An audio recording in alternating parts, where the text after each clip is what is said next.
వజీరాబాద్ సికింద్రాబాద్ లకు ట్యాంకు బండతో నేను సాంస్కృతిక వారధి కడితే, ఆ తర్వాత సైబరాబాద్ అనే కొత్త నగరాన్ని పుట్టించి తెలుగు నేలకు ఆధునిక ప్రపంచానికి సాంకేతిక వారధిని కట్టించిన వాడు చంద్రబాబు. లక్షల రూపాయల జీతం గురించి ఏమారైనా కలగన్నామా?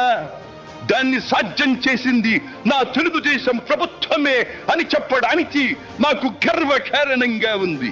డ్వాక్రా సంఘాలతో నా ఆడపడుచులు సాధించిన ఆర్థిక స్వాతంత్ర్యం చూసి నాకు సంతృప్తిగా ఉంది. గోదావరిని కృష్ణమ్మతో కలిపేది ఎప్పుడో పోలవరం తెలుగు వారికి దేవుడిచ్చిన వరంగా రూపొందే శుభదినం ఎప్పుడో అని ఆనాడు నేను పలవరించాను. పట్టి సీమతో ఒకటి నెరవేరింది. పోలవరం పూర్తితో మరొకటి ఇంకా 2 ఏళ్లలో నెరవేరబోతోంది.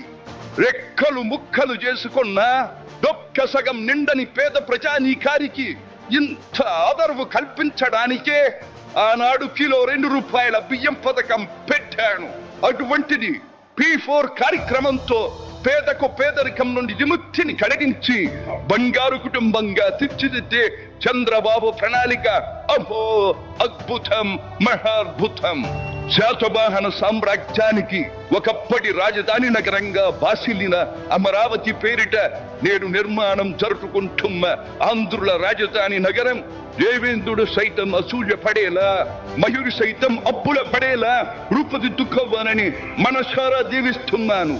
క్రమశిక్షణాపూరితమైన అభ్యుదయ సమాజ నిర్మాణ శక్తిగా యువతను మలచడం కోసం ఆనాడు నేను కలను కన్నాను.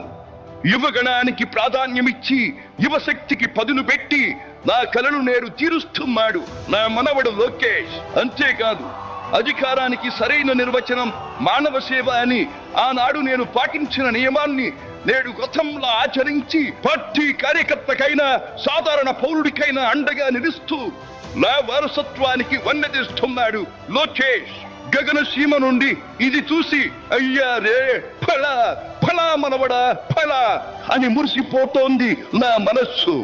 ఈ దేశం మనది, దేశ సమైక్యతే మా సిద్ధాంతం, మా రాష్ట్రాభివృద్ధే మా దేశాభివృద్ధే మా లక్ష్యం అంటూ ఆనాడు నిత్యం నినదించేవాడి.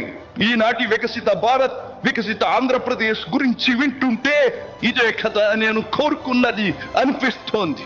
చివరిగా ఒక్క మాట, చెరుగు నేల వాళ్ళు చెరుగులా పాడి పంటలతో పారిశ్రామిక వికాసంతో పరవశించాలని, తెలుగులాట ప్రతి ఇంట నిత్య వసంతాలు చెందాలని, ప్రజల కోసం అంకిత భావంతో ప్రభుత్వం చేస్తున్న కృషి ఫలితం కావాలని ఆకాంక్షిస్తున్నాను.